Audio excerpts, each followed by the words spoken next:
Hello Internet, it's time for an Offbeat Wednesdays serial. I'm just gonna talk about some comics and it's gonna be a good time for everyone.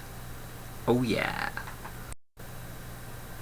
First up, XMen 2, and jury's still out on this one. Supposedly the third issue is finishing the first arc, which will be good. Seeing them play with a villain who's not a mechanical construct type would be nice, because the dialogues feels stilted. Some of it you have to give to the situation, but it's still, some of it's the main character. Some of the rogue talks just doesn't. It would have helped to actually throw in a sugar or something. Also, the art threw me off in a couple of ways. The first thing is Beast is not drawn the way I'm used to, and this is the first time I've seen him since supposedly he had a new mutation to look more like an ape.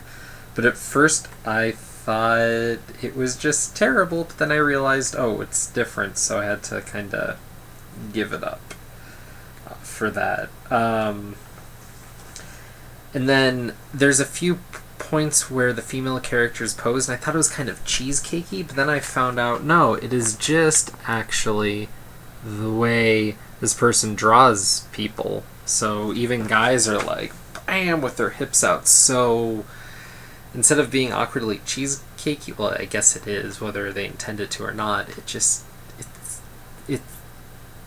weird. It's so weird.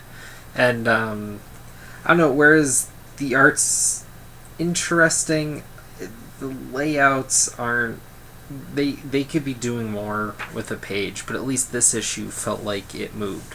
This felt like the entire, probably, this whole like act and then going to the next thing, this felt like a full comic. This is certainly not Brian Wood's best work, but it's interesting, it's engaging, and I'm definitely going to have to at least grab the next one at this point, so we'll see. I'm trying to get interest, but that $3.99 price point just really makes it tough to deal with some of the nuances, because at $3.99 a comic really has to be excellent, you know, so yeah. Okay, Green Arrow 22. Again, it's only, 4 issues back from this one when this started being this book. Comic that loves being a comic, taking advantage of the premise 2 years later. This is an awesome issue. Also, if you weren't reading before, this is a really good jumping on point. It doesn't really have anything to do, like if you weren't reading it before you wouldn't be missing anything, and it really sets up some cool stuff about this new status quo. The first is that Green Arrow's out adventuring, definitely has this support in the background jabbering in his ear, kind of a Metal Gear-esque vibe, which is really cool. The art, Donnelly, if you're on this, man, Sorrentino, your boy from My Vampire's doing this, and all the flavors there, just a bit more colorful, because, you know, green, but this is really taking shape, and it moves, pieces kind of move, and this is just actually mostly one giant action thing and one B-plot setting up for, I imagine, the arc after this. So if you're looking to jump on it, really say do it now, because I think it's going to start weaving in and out. This is definitely shaping up to be a great book. It's something about the Archers. Man, something about the Archers in comics right now are doing something that nobody else is doing. It's a really interesting parallel to be drawing. Speaking of which, I'm going to jump back to a few from last week. Starting with, obviously, there's Hawkeye, the Pizza Dog issue. And I have to be honest, I hated this issue. I know lots of people are loving it, and I think it's winning far too many points for being different, but it's not really that different. And this is a warning, buyers beware. Talon just shat a brick. This book hopefully will be canceled soon. It has gone from interesting to it's just dead. This is exactly kind of where everybody thought it was going to be when it started, and initially it started off better, and it's garbage. And Turtles alert. For those not reading right now, they're taking Leonardo and twisting him against the group, and they do it in a way that's actually believable, and I was really wondering what was going to happen, but considering how excellent the series was, I had faith that they're going to pull this trick off, and they did in spades. This is turning out to be an amazing book, and this is an amazing twist, and it's paralleled with Casey's thing, and oh my gosh, how more people aren't reading this book, I don't know. Better than every other comic that I'm talking about right now. Read this, come on people.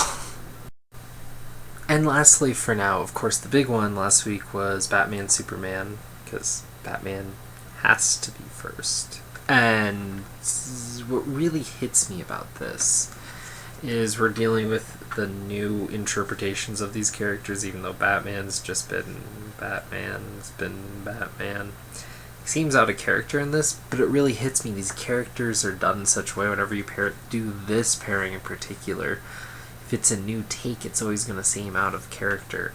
So what matters is it interesting? Is there something kind of new here?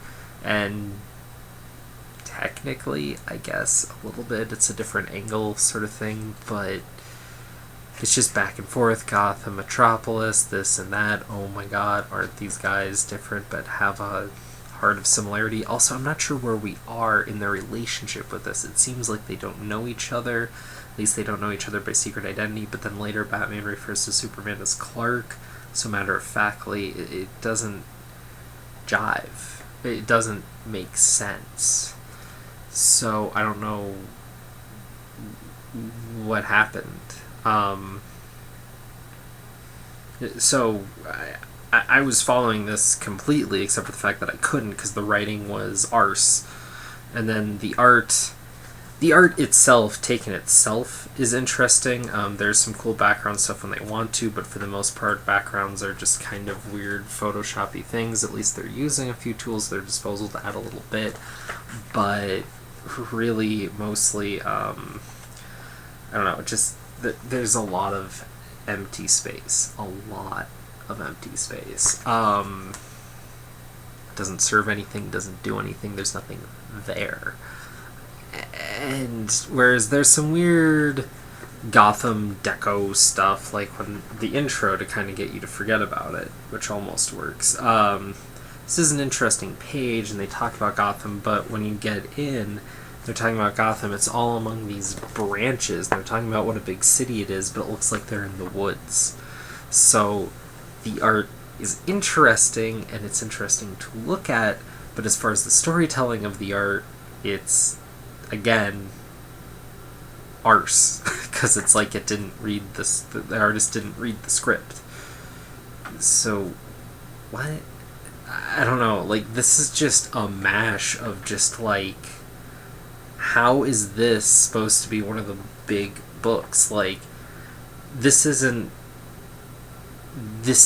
grand storytelling, this isn't great comic art. The artist is interesting, but Jay Lee, I mean, he's supposed to be a titan of the industry, right? He's supposed to be a name. He can't even follow a script. Greg Pak's supposed to be one of those names too. He can't. I'm not even talking about like continuity editorial wise. I mean just like through and through the relationship of your characters in the story you're telling in your book only. Like, this is writing 101. You can't keep a straight line.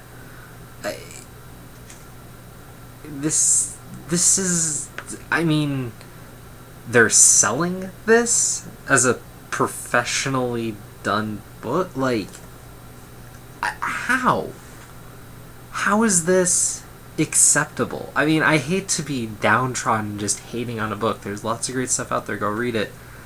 This is not that. So please, spend your fucking $3.99 anywhere else. Jeez. Take it and go buy Ninja Turtles. It's really easy math.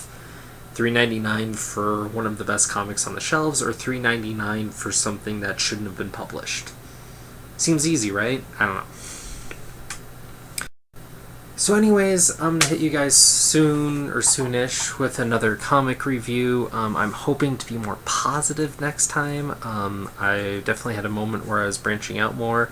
I feel like I'm going to rein it in when I branch it out. I need to start looking at stuff like manga. I have some friends pointing me out to a few cool ones, or reading something definitely a bit more elsewhere, because some of the general superhero stuff, unless it's something I'm reading, I don't want to delve unless it's older. So, yeah. Again, I hate to be that negative. I hate to be that guy, but damn. Damn!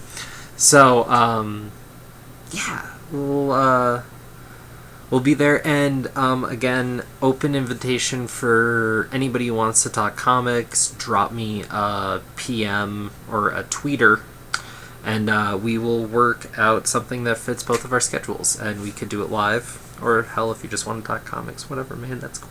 Man, woman, preferably not child, sorry. Yeah. Rock on.